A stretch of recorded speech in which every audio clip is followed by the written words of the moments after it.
This would happen if we had an anti-nihilist for president. Let's get into it.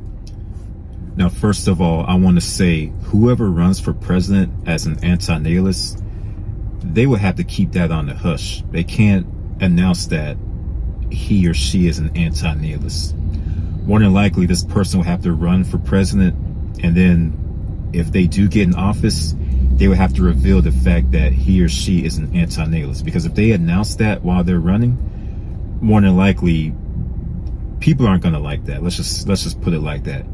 People are not going to like that. No one's going to want to vote for someone that's going to represent something so polarizing, like I always say, okay? No one's going to vote for that person. So in order for that to work, that person will have to wait until they secure a seat in office and then come out and announce that.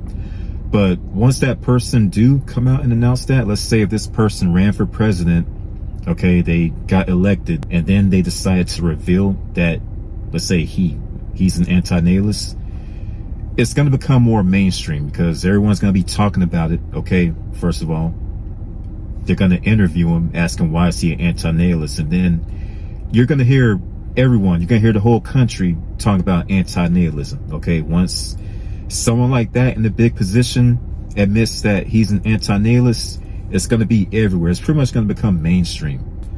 Now, pretty much the whole anti-nihilist movement would take off if something like that happened. If a president got in office and announced he's an anti-nihilist, the whole world is going to know about it. It's going to suddenly become mainstream. Everyone's going to be talking about it. And all you guys that got anti-nihilist channels, your channels are going to blow up because so many people are going to be flocking to it. Because a lot of people don't even know what anti-nihilism is. Yeah, a lot of people don't even know what it is, much less heard of it. So remember, we're a small community. So everyone's going to be coming to this community and watching our videos on what it's about. And they're going to want to learn more. And pretty much, yeah, everyone's going to know about it. A lot of people are going to hate the idea of it, but most people are just going to be curious and want to learn more about it.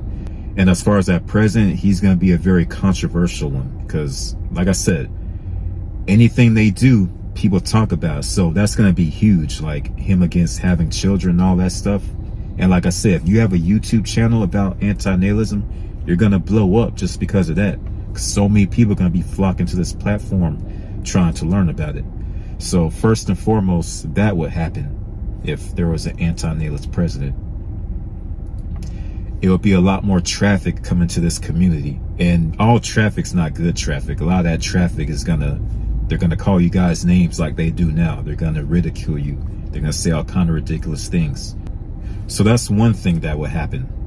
Okay, all these social media platforms about anti-nihilism, they will blow up. Okay, they will get a lot of traction. All right, a lot more people are gonna research them. Another thing that would happen, and let's keep in mind that the president's not the end all be all. He don't have like ultimate authority, okay? But let's just imagine if he did have unlimited power, okay? An anti-nihilist president, let's say if it's one of you guys from this community, someone like that is gonna put forth some sort of law, okay, that's gonna screen potential parents. If they don't meet the criteria, then they can't have children, okay? That's what an anti-nihilist president would do. He's going to put something in place that screens these parents. Okay, so all these parents that's out here just recklessly having children, they're going to get screened. If they don't meet a certain criteria, like their income's too low, their living conditions, they don't get to have children. That's what an anti-nihilist president would do. And again, that's going to be very controversial because there's never been anything like that put in place. So for all of a sudden, something like that to get put in place, a lot of people aren't going to like that. Now, people came to my comment section saying if they were president, they would make mandatory vasectomies. First of all, I mean, we have to use logic. We just can't act off emotion. All right, you have to use logic. That wouldn't work. And again, we're pretending if someone like that had just all-out power. Okay, they don't have all-out power, but we're just pretending as though they did. And let's say they made vasectomies mandatory for all men ages 18 and up. That wouldn't work. Okay, so when I say it wouldn't work, I mean you're gonna put your populace in an outrage. Okay, as soon as you come out and announce that, it's going to be riots. It's going to be, I spoke about this before. It's not feasible to do that. Okay. It's not feasible to do something like that.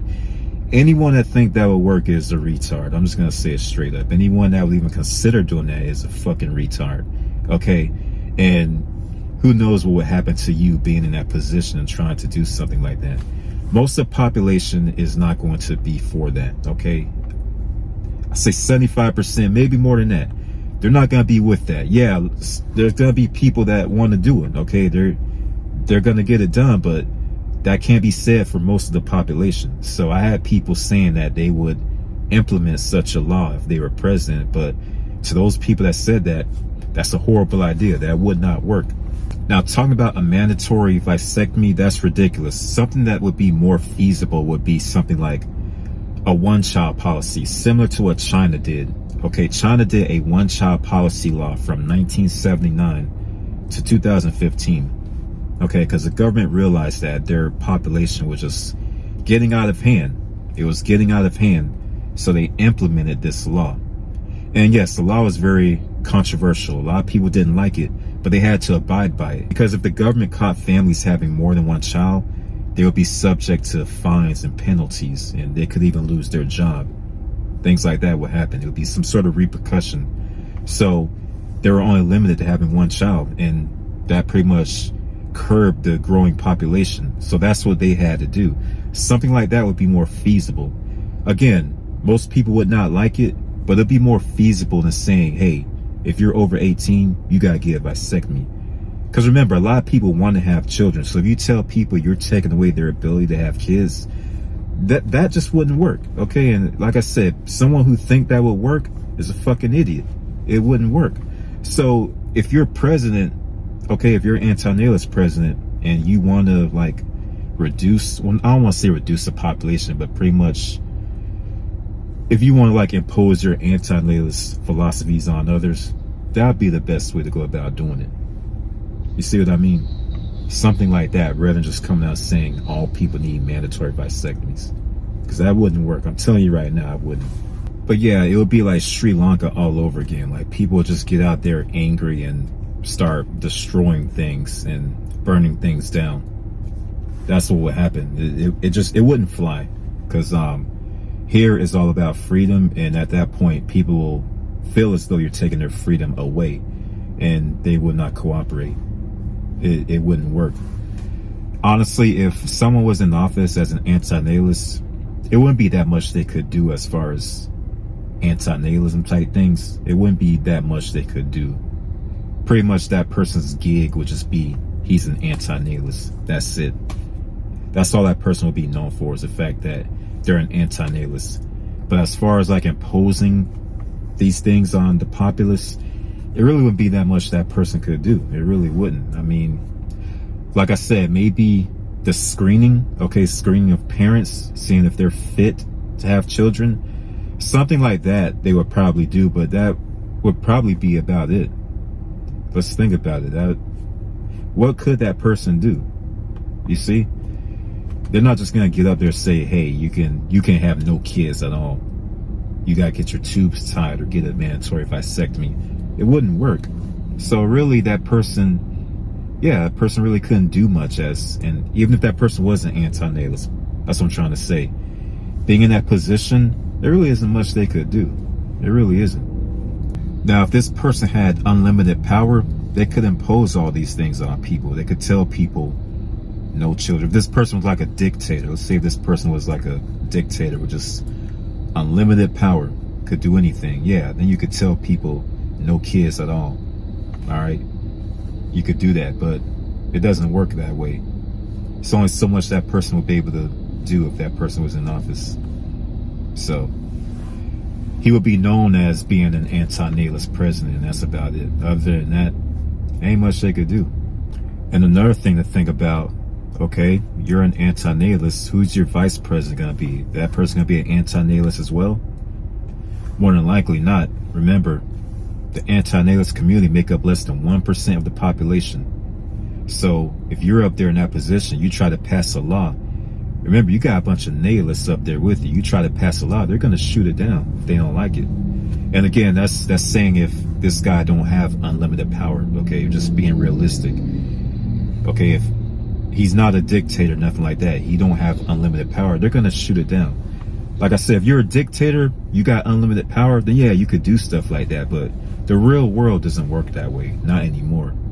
Okay, at least where we live, it doesn't work that way. So yeah, you try to come up with these laws, these anti-nihilism laws, things that favor anti-nihilism, all these other nihilists that's up there in office, they're gonna shoot that down. They're not gonna let that fly. See, they're not gonna let that fly. That person will be very limited as to what they could do regarding anti-nihilism. Like I said, the most I think they'll be able to do is to screen parents and see if they're fit to have children. That's really about all I could see happening. But what I can say as one of the benefits, since it will become mainstream and everyone's going to know about it, more people are going to adopt the philosophy. So people that were nihilists, once they do more research and look a bit deeper into it, more people are going to become anti-nihilists. Not everyone, okay, but more people. It's not going to be a whole lot. It'll probably be like 5 or 10% of the population, maybe 15 at most. But more people are going to look into it. Like I said, more people are going to come to you guys' channels, to this community. They're going to do more research and they're going to adopt the philosophy. So by this guy becoming president and making it known that he's an anti-nihilist, and people that didn't otherwise know about it, learn about it and do more research, then more people will become an anti-nihilist. So that's what I think anyway. I could be wrong, but that's what I think will happen. So I think that's one benefit. But as far as him up there doing all this stuff, no, I don't think that would happen. Okay, it wouldn't work. The odds are stacked against that person. But I can't say more people would follow the trend. More people would jump on the bandwagon. Yeah, but that's all I got for this one. Let me know what you guys think. Until next time, embrace your inner darkness. I'll catch you on the next one.